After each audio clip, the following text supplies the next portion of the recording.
31শে জুলাই পুজো কমিটির সঙ্গে বৈঠক মুখ্যমন্ত্রীর। কলকাতার নেতাজি ইন্ডোর স্টেডিয়ামে হবে বৈঠকে থাকবেন রাজ্যের প্রশাসনিক শীর্ষ কর্তারাও। 31শে জুলাই পুজো কমিটির সঙ্গে বৈঠক রাজ্যের মুখ্যমন্ত্রী মমতা বন্দ্যোপাধ্যায়ের, এবং এই বৈঠক কলকাতার নেতাজি ইন্ডোর স্টেডিয়ামে হবে এমনটাই জানা যাচ্ছে। রাজ্যের প্রশাসনিক শীর্ষ কর্তারা থাকবেন এই বৈঠকে।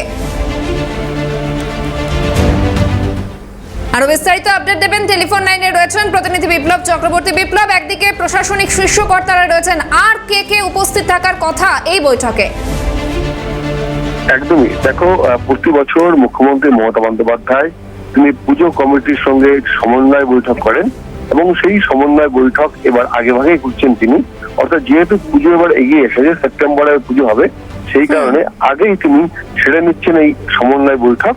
এবং 31শে জুলাই নেতাজি ইন্ডোর স্টেডিয়ামে হবে এই সমন্বয় বৈঠক, এবং এই বৈঠকে মূলত উপস্থিত থাকবেন প্রশাসনের শীর্ষ কর্তারা। বিশেষ করে তোমাকে বলি যেটা, যে রাজ্য প্রশাসনের যেমন শীর্ষ কর্তারা উপস্থিত থাকবেন, সেরকম কলকাতা পুরসভার আধিকারিকরা থাকবেন, দমকল বিভাগ থাকবে, সিআইসি থাকবে, পুলিশ প্রশাসন, পরিবহন দপ্তরের প্রতিনিধিরা থাকবেন, এবং স্বাস্থ্য দপ্তরের মতো একাধিক পরিষেবা প্রদানকারী সমস্ত প্রতিনিধিরা উপস্থিত থাকবেন।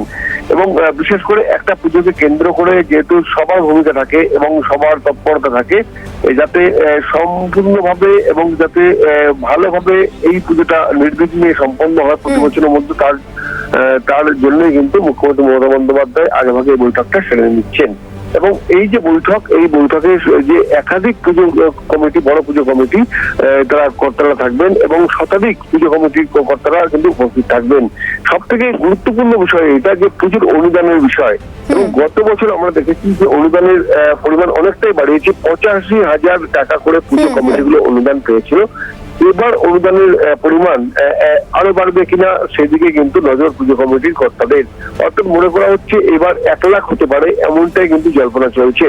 অর্থাৎ পুজো কমিটির সঙ্গে যে সমন্বয় বৈঠক মমতা বন্দ্যোপাধ্যায় ওই দিনই ঘোষণা করবেন যে কত টাকা অনুদান দেবেন পুজো কমিটি গুলোকে, এবং সেই মতো মনে করা হচ্ছে 1 লাখ টাকা করে কিন্তু এবারে পুজো কমিটি তারা পেতে পারেন অনুদান হিসাবে। ধন্যবাদ বিপ্লব।